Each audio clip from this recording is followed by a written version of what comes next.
Debat ketiga Pilpres 2024 baru saja digelar pada malam kemarin. Anies Baswedan, Prabowo Subianto, dan Ganjar Pranowo kembali beradu gagasan. Lantas siapa yang berhasil unjuk gigi dalam debat semalam yang mengangkat tema pertahanan keamanan, hubungan internasional, dan geopolitik?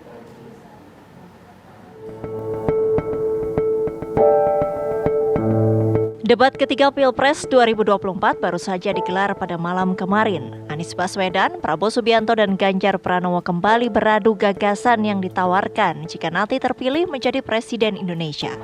Debat yang mengangkat tema pertahanan, keamanan, hubungan internasional, dan geopolitik ini diisi dengan adu program, namun tetap terjadi saling sindir antar capres. Yang menjadi agenda selatan-selatan. Apa yang kami sampaikan, Pak Anies sampaikan semalam itu kan sebenarnya berdasarkan berdasarkan fakta, terus kemudian kita juga sampaikan data, sampaikan kritik. Jadi secara substansi sih nggak ada yang keluar. Tapi kalau pihak sebelah menganggap itu personal, ya mungkin itu perlu diklarifikasi ke sebelah.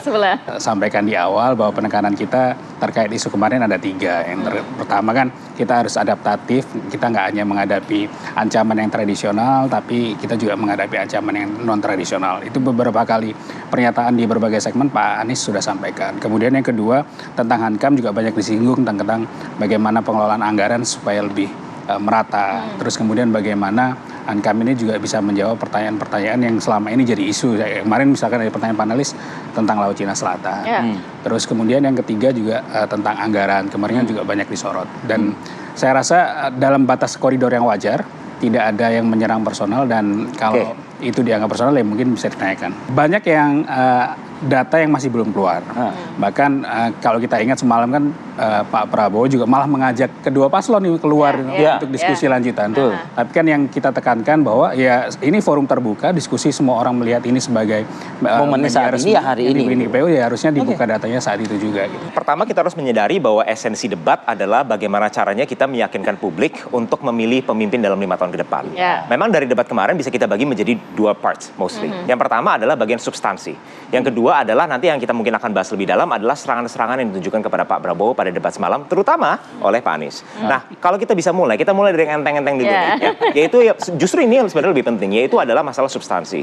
Kita merasa bahwa Pak Prabowo ini justru adalah paslon yang paling relevan dengan debat kemarin. Kenapa? Karena Menteri Pertahanan. Sebenarnya bukan karena profesi beliau, tapi lebih karena begini. Argumen-argumen yang disampaikan oleh Pak Prabowo itu satu adalah bersifat fundamental. Beliau selalu menyatakan bahwa program-program apapun yang kalau kita ingin jalankan, kita harus fokus kepada fondasi dasarnya terlebih dahulu.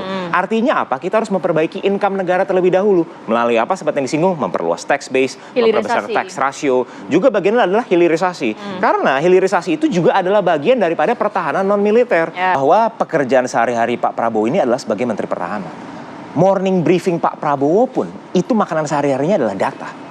Ya kenapa Pak Prabowo tahu data-data sebenarnya yang harus dilakukan seperti apa. Tetapi jika tujuannya hanya adalah untuk memenangkan debat atau mendapatkan jabatan semata, maka Pak Prabowo tidak rela untuk mendisclose atau menginformasikan hal-hal yang bersifat rahasia. Yang perlu kita ketahui jadi itu rahasia tidak data-data pertahanan banyak yang bersifat rahasia.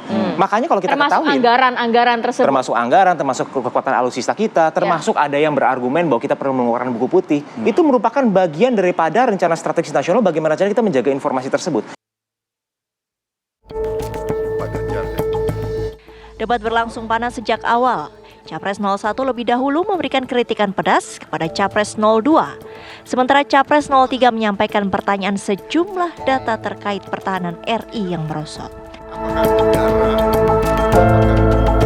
Pak Ganjar kemarin mencoba menawarkan bahwa pertahanan itu lebih luas daripada alutsista. Militer itu lebih luas dari seolah-olah tentang anggaran. Karena banyak opsi-opsi lain sebenarnya. Dan bahkan berbicara mengenai alutsista bekas, itu sebenarnya banyak opsi-opsi alutsista lainnya juga yang lebih advance dan baru gitu ya. Dan sayangnya juga adalah Indonesia kuat yang didefinisikan oleh Pak Prabowo itu hanya fokus kepada kekuatan militer. Padahal Pak Ganjar bilang kemarin kekuatan diplomasi kita harus diperkuat. Budaya kita diperkuat dan lain-lain. Ekonomi kita juga diperkuat. Itulah definisi yang lebih luas.